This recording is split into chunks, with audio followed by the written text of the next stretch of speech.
सईद अब्दुल रहीम उर्फ रहीम साहब का किरदार अजय देवगन आपको मैदान फिल्म में निभाते हुए दिखेंगे।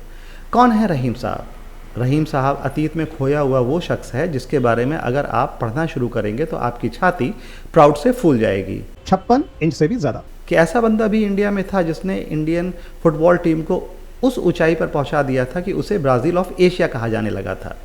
रहीम साहब ने इंडियन फुटबॉल टीम को 10 साल से ज़्यादा कोच किया था। बात आज़ादी से कुछ साल बाद की है और इंडिया ने 1951, 1962 एशियन गेम्स में गोल्ड मेडल जीता था और 1956 के मेलबर्न समर ओलंपिक्स के सेमीफाइनल्स तक पहुंची थी इंडियन फुटबॉल टीम और इंडिया पहली ऐसी एशियन कंट्री थी जिसने ये मुकाम हासिल किया था। रहीम साहब को सलाम। Trust me, this is just the beginning of the golden era of Indian football. India में कितने लोग होंगे, मैं उस जनता की बात कर रहा हूँ जो फिल्म देखने जाती है। क्या वो लोग ये बात करते होंगे कि कितने दिन हो गए कोई इंडियन फिल्म फुटबॉल पर नहीं आई? तो मैदान आकर जा भी चुकी है।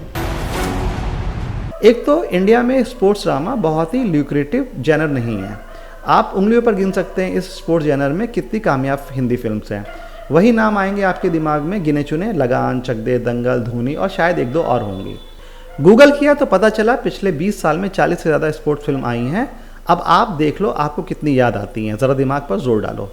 आज भी इंडिया में स्पोर्ट्स पर फिल्में बनाने की एक्सपर्टीज़ उतनी है नहीं जितनी हॉलीवुड के पास है और उसका सबसे बड़ा रीज़न ये है कि इंडियन जनता को sport as a film genre उतना कोई रास आता नहीं है। 2021 में फिल्म मेकर कबीर खान ने 83 बनाई थी, बिग बजट विद सुपरस्टार्स, और फिल्म को देख के लगता है कि कितनी ज़्यादा मेहनत लगी होगी इसे बनाने में, और फिल्म ठीक बनी थी पर फिल्म फ्लॉप है।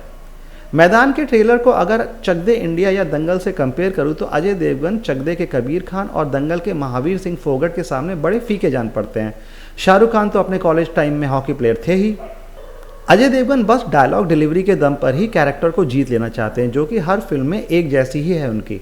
फिर क्या, या मलिक या हम। मैंने भी यही सोचा। फर्क सिर्फ इतना है कि तुमसे पहले सोचा। मुझे लगा था आज आखिर हिंदुस्तान की बात होगी, लेकिन हम तो अब तक बंगाल और हैदराबाद में अटके हुए हैं। अमित शर्मा जो कि फिल्म के डायरेक्टर हैं, 2018 में इन्होंने बधाई हो बनाई थी जो कि एक सोशल ड्रामा थी और बहुत ज़्यादा कामयाब फिल्म थी। बधाई हो जैसे सोशल ड्रामा के बाद एक स्पोर्ट्स फ्लिक जेनर में बहुत बड़ा अपसाइड डाउन है ये। मैदान फिल्म की रिलीज़ कई बार डिले हुई है और फिल्म इंडस्ट्री में कहा जाता है कि अगर किसी फिल्म की रिलीज़ बार बार पोस्टपोन्ड हो रही है तो इसका मतलब ये होता है कि प्रोड्यूसर फिल्म को लेकर उतना कॉन्फिडेंट नहीं है। मैदान का पूरा ट्रेलर देख के लगता है कि चक दे इंडिया को फिर से बनाने की कोशिश है, बस हॉकी की जगह फुटबॉल कर दिया गया है। चक दे इंडिया के कोच कबीर खान का किरदार मीर राजन नेगी पर बेस्ड है, जिन्होंने वुमेंस इंडियन हॉकी टीम को कोच किया था और टीम ने 2002 कॉमनवेल्थ गेम्स में गोल्ड मेडल जीता था, जो कि बहुत बड़ी अकॉम्प्लिशमेंट थी। मैदान भी कुछ ऐसा ही करती दिखती है। रहीम साहब पर फिल्म बनाना एक सही डिसीजन है, पर क्या अमित शर्मा के पास उतनी काबिलियत है कि वो रहीम साहब पर एक कमाल का स्पोर्ट्स ड्रामा बना पाए? मुश्किल काम है।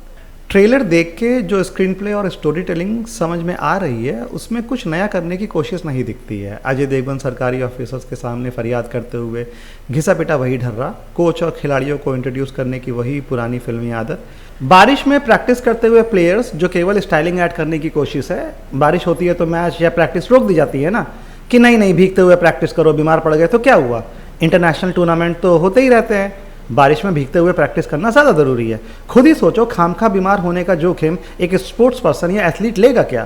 दंगल, लगान, चक दे इंडिया में ये नॉनसेंस देखने को नहीं मिलती है। 70 मिनट, केवल 70 मिनट हैं तुम्हारे पास। चक दे इंडिया का ये डायलॉग आप सबको याद होगा। अजय देवगन ने भी ये कोशिश मैदान में करी है, फीकापन साफ साफ नजर आता है। दिल लेक, इसलिए आज मैदान में उतरना क्या रहा, लेकिन दिख रहा एक। जो मुझे सबसे ज़्यादा अखरा है मैदान फिल्म में वो ये कि अजय देवगन कहीं से भी एक स्पोर्ट्स पर्सन या एथलीट नहीं दिखते हैं। वो उतने फिट नहीं दिखते हैं, शक्ल पर हर वक्त एक सुस्ती सी दिखती है। महावीर सिंह फोगट के रोल के लिए आमिर खान ने जो ट्रांसफॉर्मेशन किए थे अपनी बॉडी में, रहीम साहब तो काफ़ी दुबले पतले से थे। अजय देवगन के लिए वैसा कुछ कर पाना मुमकिन है क्या?